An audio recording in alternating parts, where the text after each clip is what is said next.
भाई NSG commando या military में मेरी सर्विस, आप क्या समझते हैं? You do not create problems, आपको किसी प्रॉब्लम का सॉल्यूशन कैसे निकालना है। लाइफ एक तरीके से हमेशा एक सिचुएशन रिएक्शन है कि अच्छा माइंडसेट, अच्छी सोच और बैठे हुए हैं अपने आप अलाइन नहीं होगा। एनएसजी मेंटली वो आपको इतना टफ कर देती है। देखिए, देश जितना आपका भाई उतना ही हमारा भी। बिल्कुल। ठीक है, तो अपना कीड़ा है ना, उसको खुद शांत करो। उसके लिए किसी को ब्लेम मत करो। जो चैलेंजेस हैं भैया वो भी आपके, जो उसके फायदे होंगे वो भी आपके। नमस्कार दोस्तों, आज मैं घुमक्कड़ राघव आपको मिलाता हूँ एक एनएसजी कमांडो से जिनका नाम है मेजर गोरकी चंदोला। जय हिंद सर। जय हिंद भाई। तितली लाइव में आपका हार्दिक स्वागत है। धन्यवाद।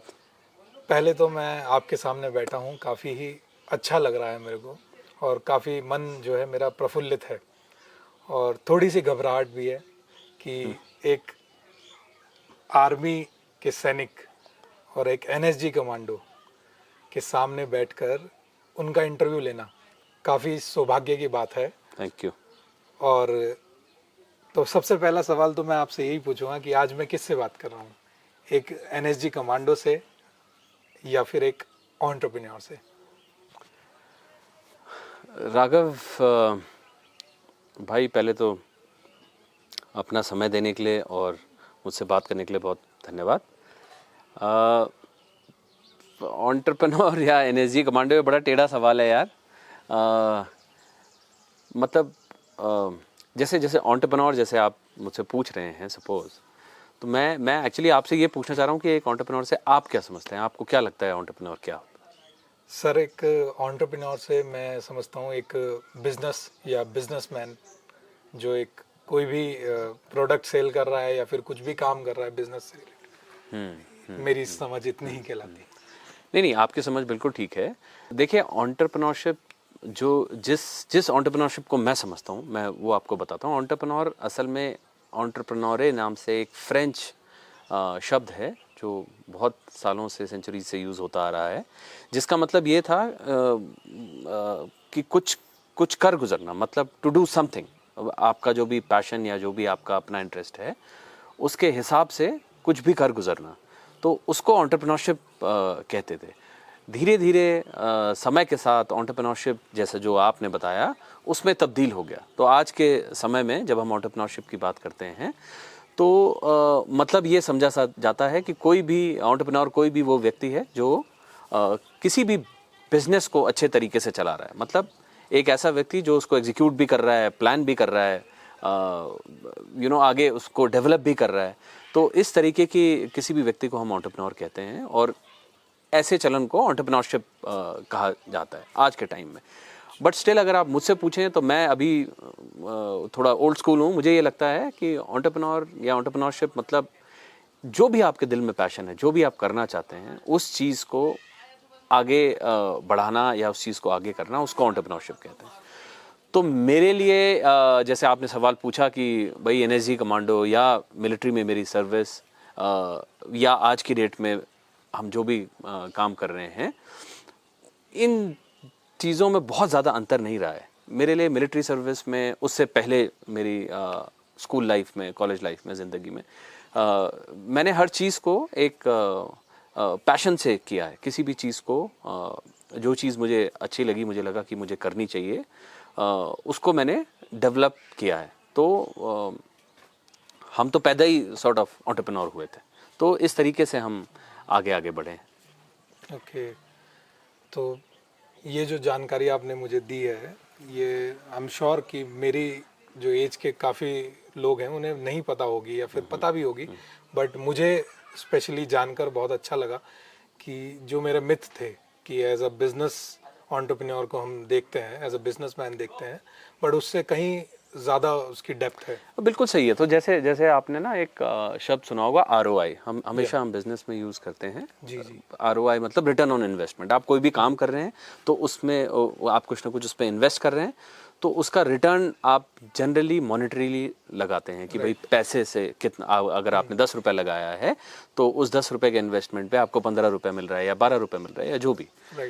लेकिन जहाँ तक मेरा सवाल है, मुझे ऐसा लगता है कि रिटर्न ऑफ इन्वेस्टमेंट सिर्फ कमर्शियल नहीं हो सकता, वो बहुत सारी चीज़ें हैं। जब आप किसी चीज़ में इन्वेस्ट हो रहे हैं, पैसा लगा रहे हैं, अपनी मेहनत लगा रहे हैं, अपना पैशन लगा रहे हैं, तो जिस तरीके से वो डेवलप हो रही है चीज़ आगे, भले ही उससे आपको वैसा पैसा या वैसा रिटर्न ना आए, लेकिन उसके अलहदा आप एक सिस्टम क्रिएट कर रहे हैं, एक प्रोसेस क्रिएट कर रहे हैं, एक जगह आप सुंदर सी बना रहे हैं जिसमें आके लोग खुश हो रहे हैं। तो इन सब चीज़ों को तो हर वो इंसान जो ऐसा कोई भी अपना पैशन फॉलो कर रहा है, उसको हम एक अब दूसरा क्या होता है कि टेक्निकली वैसे देखा जाए, कमर्शियली देखा जाए तो आप उसकी सक्सेस की परिभाषा है अगर आप सिर्फ कमर्शियली देखें तो। लेकिन अदरवाइज जब आप पैशन फॉलो कर रहे होते हैं ना, तो पैशन फॉलो करने में कोई ऐसी परिभाषा नहीं है, कोई किसी को भी आप सक्सेसफुल या अनसक्सेसफुल नहीं कर सकते। वो तो आपके अपने दिल का है। जब तक आपने हार नहीं मानी तब तक आप हारे नहीं, और वो कोई वैसा क्या कहते हैं उसे, एक स्पेसिफिक लाइन नहीं है कि हाँ इस लाइन तक पहुंच गए तो आप सक्सेसफुल कहलाएंगे या नहीं कहलाएंगे।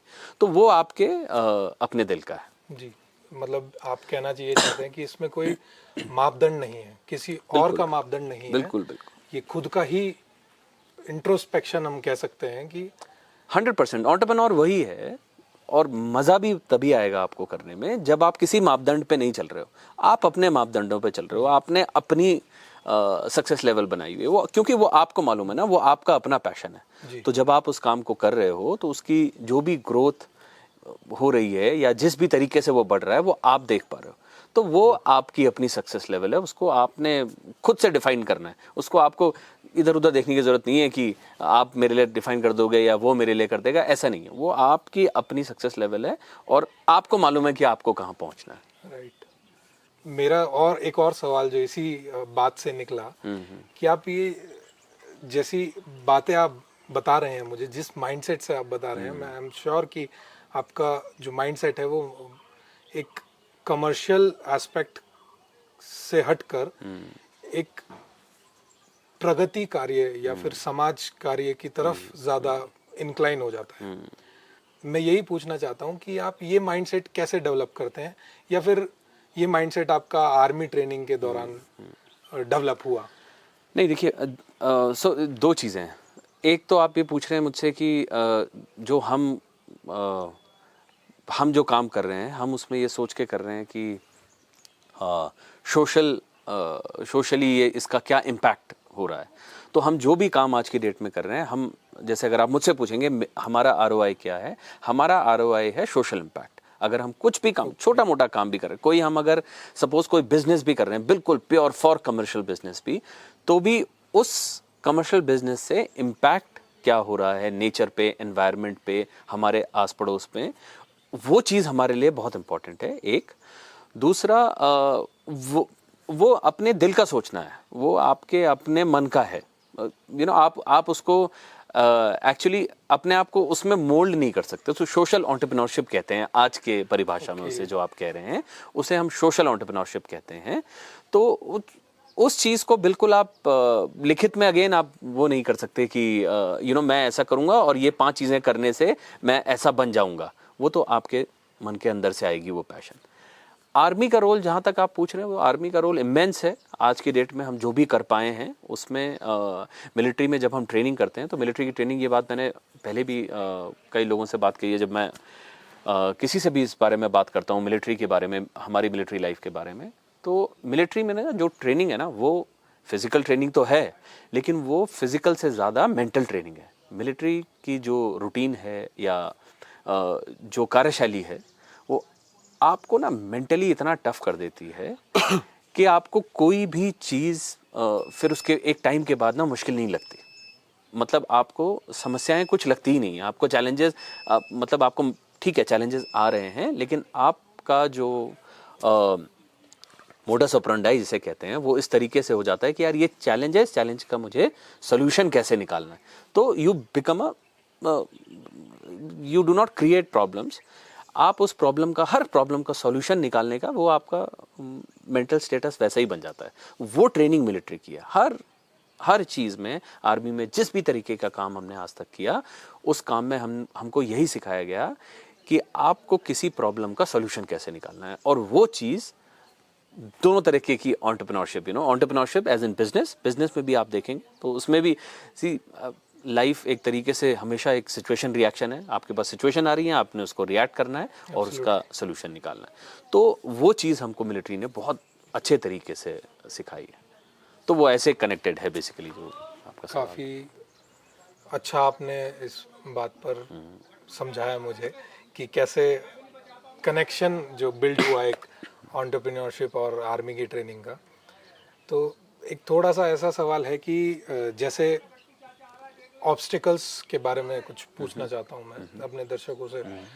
अगर कुछ आप ऐसी स्टोरी या कुछ भी आप ऐसा किस्सा जो आप साझा कर सकते हैं कि जैसे कि आर्मी में ऑब्स्टिकल्स होते हैं आपके सामने, ऐसे ही जब एक उस माइंडसेट का बंदा एक एंटरप्रेन्योरशिप में आता है समाज के लोगों के बीच में, जहां पर हमारे सामने काफी ज्यादा ऑब्स्टिकल होते हैं, अच्छे काम करने वालों के सामने ज्यादा होते हैं। मुझे ऐसा लगता है पर्सनली कि काफी जगह पैसों की प्रॉब्लम होती है, काफी जगह मैन पावर की प्रॉब्लम होती है, या कोई रूल्स एंड रेगुलेशंस हैं जो हमारे ऊपर लग रहे हैं। तो उसका कोई ऐसा किस्सा हो या फिर कोई उसको उभरने के लिए आपने क्या किया, कुछ आप ऐसा कुछ बताना चाहेंगे? मैं आपको ना एक बेसिक सी चीज़ बताता हूँ। जब हम शुरू में आर्मी की ट्रेनिंग में थे इंडियन मिलिट्री एकेडमी में, तो उस समय ना एक अजीब सी चीज़ होती थी। और जो मेरे जो दोस्त मेरे साथ मिलिट्री में या जो भी जिन्होंने ये आर्मी सर्विस करी है, army in the sense military की कहीं भी किसी भी एकेडमी में ट्रेनिंग करी है और सर्विस करी है, वो इस बात को शायद रिलेट कर पाएंगे। तो कुछ तो कैसे होता है ना, कुछ लोग तो होते हैं बिल्कुल प्रॉपर, जो जिनका सब कुछ बिल्कुल सेट होता है पहले से। लेकिन ज़्यादातर ना मेरे जैसे भी होते हैं जिनका सब कुछ सेट सा नहीं होता है पहले। तो मैं ना इसको डीफोकस्ड फोकस कहता हूँ। तो ऐसा फोकस नहीं है, डीफोकस सा है, इधर भी उधर भी उधर भी, बट मेथड एंड मैडनेस बोलते हैं उसको मिलिट्री में। तो बहुत सारी चीज़ें हो रही है ना, लेकिन हमको उसको किसी ऐसे लेवल पे लेकर आना है कि वो एक ढर्रे में ढल जाए। तो ट्रेनिंग के टाइम पे क्या होता था कि जब जैसे हमको सपोज 3 दिन के बाद किसी कैंप में जाना है, तो 20-25 किलोमीटर का मार्च है, कैंप में जाना है, उसके लिए इक्विपमेंट चाहिए, ये चाहिए, बेल्ट प्रॉपर, जूते प्रॉपर, ये प्रॉपर, वो प्रॉपर, बहुत सारी चीज़ें चाहिए। तो 3 दिन पहले आपके पास जनरली कुछ नहीं होता है। तो ये बात वो लोग मिलिट्री वाले ज़्यादा कोरिलेट कर पाएंगे। जनरली आपको लगेगा मेरे पास तो इन सब में से कोई चीज़ें नहीं है। लेकिन जिस समय आपका फॉल इन होता है ना परेड, उस समय के लिए, उस समय पता नहीं कहाँ से, जब आप अल्टीमेट लास्ट में खड़े हैं तो आप बिल्कुल पूरी तरह किट होके खड़े हैं। तो ये एक ऐसी लर्निंग या ऐसी चीज़ थी जिसने लाइफ लेसन है, जिसने ज़िंदगी के लिए हमको ये बता दिया कि आज जो आपको लग रहा है कि हमारे पास ये नहीं है, ये नहीं है, ये नहीं है, लेकिन अगर आप अपने पैशन को फॉलो कर रहे हो, अगर आप उस काम को फॉलो कर रहे हो, तो धीरे करके चारों तरफ से आपके पास वो चीज़ें कहीं ना कहीं से ज़रूर आ जाएंगी। तो कोई भी चीज़ आप फॉलो करो तो वो एक बड़ा एप्ट लाइफ लेसन है जो हम ट्रेनिंग डेज से, उसके बाद तो पूरी मिलिट्री सर्विस में हज़ारों लाखों ऐसी चीज़ें हैं, छोटी छोटी, दिन भर में सुबह से शाम तक किसी सीनियर ने कुछ हड़का दिया, उस समय तो लगता है कि यार सीनियर ने हड़काया क्यों, लेकिन मतलब आफ्टर अ फ्यू मंथ्स और ईयर्स आपको लगता है यार अगर मुझे उस समय नहीं अड़काया होता तो मैं इस चीज़ का ध्यान नहीं रखता। उस सिचुएशन थी ना, उस सिचुएशन का रिएक्शन था, उस रिएक्शन में मैंने उस चीज़ का सॉल्यूशन निकाल लिया, क्योंकि सीनियर ने डांट दिया था कि भाई इसका सॉल्यूशन निकाल के। तो जैसे मिलिट्री में कहते हैं, मिलिट्री में ना कभी भी किसी भी चीज़ को हम ना नहीं कहते, there is never a no. अगर आप मुझसे बोलोगे ना कि भाई ये सूरज लेकर आ जाओ आप अभी, ठीक है, तो generally I won't say no, I won't say कि नहीं ये तो हो नहीं सकता। मेरा जवाब ये होगा कि सर मैं ना ट्राई करता हूँ, या राघव भाई मैं ना कोशिश करता हूँ। तो कोशिश करना बहुत ज़रूरी है। मैं ये नहीं कह रहा हूँ कि मैं सूरज लेके आ जाऊँगा, बट मैं ये भी नहीं कह रहा हूँ कि मैं नहीं ला सकता, मैं ये कह रहा हूँ मैं कोशिश करता हूँ। तो वो जो कोशिश करना है ना, वही एक तरीके से एंटरप्रेन्योरशिप है, वही एक तरीके से वो ट्रेनिंग है जो आपको बहुत आगे आपके काम में लेके जाती है। Right, absolutely. तो मतलब आप जो कह रहे हैं कि अगर हम अच्छा माइंडसेट लेके, अच्छा सोच के कार्य करेंगे तो चीजें अपने आप अलाइन होनी शुरू हो जाती हैं। बिल्कुल, हाँ, लेकिन कार्य करना है, मतलब सांस, ये नहीं है कि अच्छा माइंडसेट, अच्छी सोच और बैठे हुए हैं, अपने आप अलाइन नहीं होगा। हाँ। आपको उसकी तरफ काम करना पड़ेगा। मैं चाय आपको कैसी लगी? चाय बढ़िया भाई, थैंक यू। तो एक छोटी सी बात अभी जो हम कैमरे से बिहाइंड कर रहे थे, आपने मुझे एक स्टेटमेंट बताई थी और वो मेरे दिल में घर कर गई कि मूवमेंट एंड प्रोग्रेस का आप डिफरेंस बता रहे थे। क्या आप हमारे दर्शकों को थोड़ा सा वो बता सकते हैं? हाँ, मैंने एक्चुअली ये मतलब बहुत सारी चीज़ें तो ऐसे हो गया कि कई सारी चीज़ें ना आपके दिमाग में होती हैं और आपको कई बार वर्ड्स नहीं मिल पाते। मैंने भी ये किसी आई थिंक किसी स्पीच में ये मैंने सुना था या किसी रील पे मैंने कहीं देखा था और मुझे वो चीज़ मेरे दिमाग में बिल्कुल घर करी हुई है। हम ना मूवमेंट और प्रोग्रेस में हमेशा कंफ्यूज होते हैं। हमें लगता है कि हम हिल रहे हैं और हमें खुद में तो लग रहा है कि हम बहुत कर रहे हैं, लेकिन वो चीज़ आगे ही नहीं बढ़ रही है। तो वो जो डिसीजन है ना, वो आपको खुद लेना है। तो आपने अगर दिन भर काम किया, मतलब आप एक कमरे में ना दिन भर झाड़ू मार सकते हैं, तो आपने दिन भर काम तो कर लिया है, झाड़ू तो मार दिए, लेकिन प्रोग्रेस तो कुछ है नहीं ना। वही कमरा था, वो साफ हो गया था पहले मतलब शुरू के आधे घंटे में ही, लेकिन आप लगे हुए तो शाम को तो आपको लगा यार मैंने तो इतना काम किया, लेकिन हुआ तो कुछ है ही नहीं भाई। वही एक ही कमरा था जो साफ हुआ, क्योंकि आप उसी एक कमरे में वहीं पे मूवमेंट कर रहे थे। ठीक है, वो प्रोग्रेस नहीं है ना। तो प्रोग्रेस तो खुद को पता लग जाता है कि ये हम आगे बढ़ गए। तो हमेशा जब भी आप काम कर रहे हैं तो ये अलाइन करना, ये सोचना, ये आपके अपने दिमाग की है। मूवमेंट, प्रोग्रेस, उसके बीच का डिफरेंस निकालना बहुत ज़रूरी है जब आप काम कर रहे हैं, क्योंकि हम कई बार उसमें ना फिर हम बॉक डाउन भी होते हैं। हमें लगता है यार ओहो इतनी मेहनत कर रहे हैं, कुछ हो नहीं रहा। तो वो सही कैलकुलेशन करना, सही तरीके से सोचना, उसी पे लगे रहना पड़ता है। और मूवमेंट से ही प्रोग्रेस होती है। इसका मतलब ये नहीं है कि मूवमेंट बंद कर दो, मूवमेंट से ही प्रोग्रेस होगी। जब आप मूव करेंगे तभी आप कहीं आगे बढ़ पाएंगे। राइट, मतलब आप ये कह रहे हैं कि एक प्रोग्रेस की, जो मैं समझ पा रहा हूँ कि एक प्रोग्रेस की जो जर्नी है वो मूवमेंट से ही शुरू बिल्कुल होगी। बिल्कुल, अगर आप मूवमेंट नहीं करेंगे तो आप प्रोग्रेस की तरफ नहीं बढ़ पाएंगे। 100%। तो अब थोड़ा सा एक फन लविंग सवाल जो मैं पूछना चाह रहा हूँ, काफी देर से मेरे दिमाग में चल रहा है कि आपको क्या ट्रेनिंग के दौरान, हमने मूवीज में देखा है बहुत कड़ी से कड़ी सजा मिलती है, मतलब, और जो ट्रेनी होते हैं जो मिलिट्री स्कूल में, वो रूल्स ब्रेक करने के लिए मतलब एक बहुत ज्यादा सजा उनको मिल जाती है, या मतलब कह सकते हैं कि काफी मतलब हार्ड या सजा हम बोल सकते हैं उस चीज को। तो कभी आपने ऐसा कोई रूल ब्रेक किया या फिर आपको कुछ ऐसी सजा मिली, तो आप क्या हमारे दर्शकों को थोड़ा बता पाएंगे? तो मैं आपको बताता हूँ राघव, आपने एक बड़ा सही सा सवाल पूछा। सज़ा जो है ना फौज में, ट्रेनिंग में, सज़ा जो है वो सबसे बड़ी ट्रेनिंग है। ओके, जब आपको किसी चीज़ के लिए सज़ा मिलती है ना, तो सबसे जल्दी आप उस चीज़ को सीखते हो। बिल्कुल। और आर्मी की ट्रेनिंग इस तरीके से कंस्ट्रक्टेड है कि आपको हर चीज़, हर सज़ा मतलब एक अलग लेवल पे ट्रेन करा देती है, और उससे ना बहुत सारे पॉजिटिव एस्पेक्ट्स हैं उसके। जैसे कि जब जैसे सपोज एक आर्मी के उससे बता रहा हूँ ट्रेनिंग के हिसाब से, कि सपोज 100 लोग हैं जो एक साथ ट्रेन कर रहे हैं, एक ने गलती करी, किसी एक ने गलती करी, सज़ा मिलेगी 100 के 100 को। लेकिन वो 100 के 100 जो हैं वो ऐसे दोस्त बनेंगे ज़िंदगी भर। हम आर्मी की कमराडरी सुनते हैं ना कि आर्मी की कमराडरी इतनी तगड़ी है, मिलिट्री की कमराडरी इतनी तगड़ी है, डिफेंस फोर्सेस की कमराडरी इतनी तगड़ी है कि हमारे कोर्समेट्स हैं, हमारे आगे पीछे जिन्होंने साथ में ट्रेनिंग करी है, कमांडो कोर्सेज हैं, तरह तरह के कोर्सेज होते हैं जो फिजिकली और मेंटली बहुत ग्रूलिंग कोर्सेज हैं। उन कोर्सेज में जिसने करी, हम जिंदगी भर के दोस्त बन जाते हैं एक बार वो कोर्स करके। क्योंकि वो जो आपने रगड़ा एक साथ खा लिया ना, वो जो आपके राइट लेफ्ट और आपके साथ सब रगड़ा खा रहे हैं ना, तो हम सब में सब कुछ खुला हुआ है, सबके साथ सब बराबर हुआ है, और सब ने वो जो रगड़ा है वो एक साथ पार करके वहां तक पहुंचे। तो हम सब एक दूसरे के लिए सबसे ज्यादा अप्रिशिएटिव होते हैं, क्योंकि बाहर वाले को नहीं पता ना क्या रगड़ा लगा, लेकिन हमको मालूम है। बिल्कुल। तो हम लोग आपस में ना एक कमराडरी भी बनाता है। तो जो सो कॉल्ड पनिशमेंट्स या वो आर्मी की ना ट्रेनिंग का पार्ट है। वो आज मैं आपसे ऐसा कह पा रहा हूँ, उस समय तो लगता था अरे ये क्या हो रहा है यार, लेकिन आज की डेट में हमें लगता है कि वो मतलब उससे ज़्यादा बेहतर ट्रेनिंग कोई हो नहीं सकती। तो थोड़ा रगड़ा तो 100% चाहिए ही चाहिए। सर, क्या आप हमें बता पाएंगे कि आपके रिटायरमेंट को कितना समय हो गया है? मैंने 2011 में प्रीमेच्योर रिटायरमेंट लिया था। 12 साल की मैंने सर्विस करी थी, और अब आप लगा लीजिए 2011 से अब कितने हो गए, 13 साल हो गए।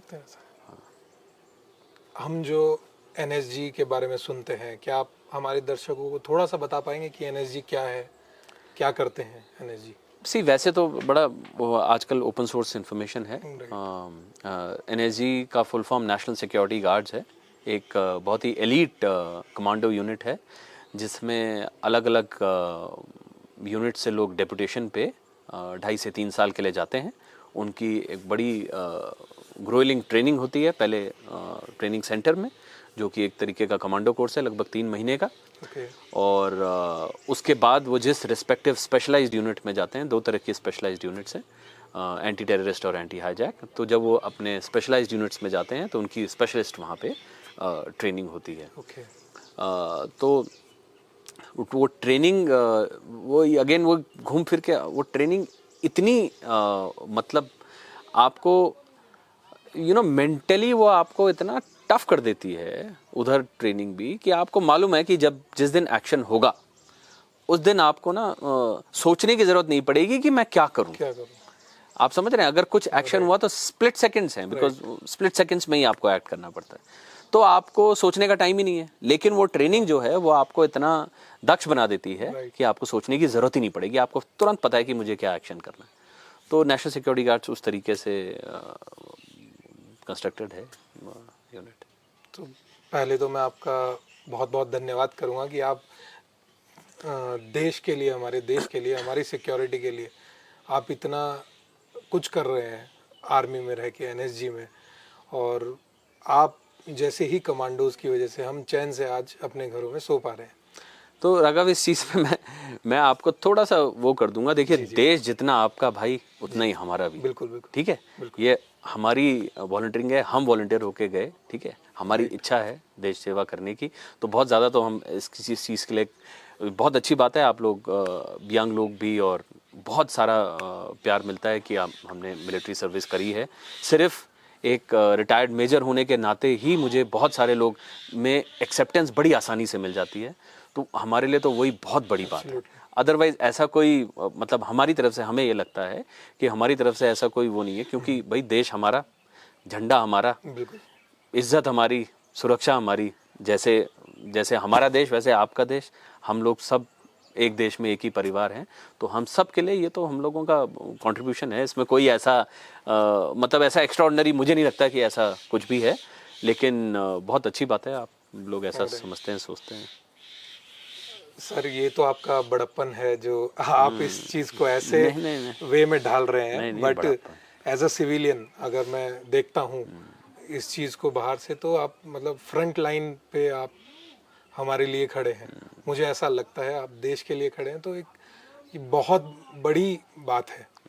तो इस चीज़ के लिए मैं आपका बहुत बहुत धन्यवाद करूंगा, और आई एम श्योर कि हर सिविलियन की तरफ से मैं आपका धन्यवाद करना चाहूँगा। तो सर, मेरी अगली जो बात है वो आज के युवा के लिए है। तो आप युवा के लिए कुछ ऐसा मैसेज या कुछ ऐसा ट्रेनिंग, कोई चीज़ ऐसी कि कोई ऐसा माइंडसेट ट्रेनिंग हम कर सकते हैं या माइंड के लिए, जो हमें एंटरप्रेन्योरशिप के लिए हेल्प करे और इस चीज़ के सारे एस्पेक्ट्स समझने में काफ़ी हेल्पफुल रहे? तो देखिए, ये ना तो एक तो बहुत वास्ट टॉपिक है, इस पे तो पूरा दिन कहानी कर सकते हैं हम, है ना।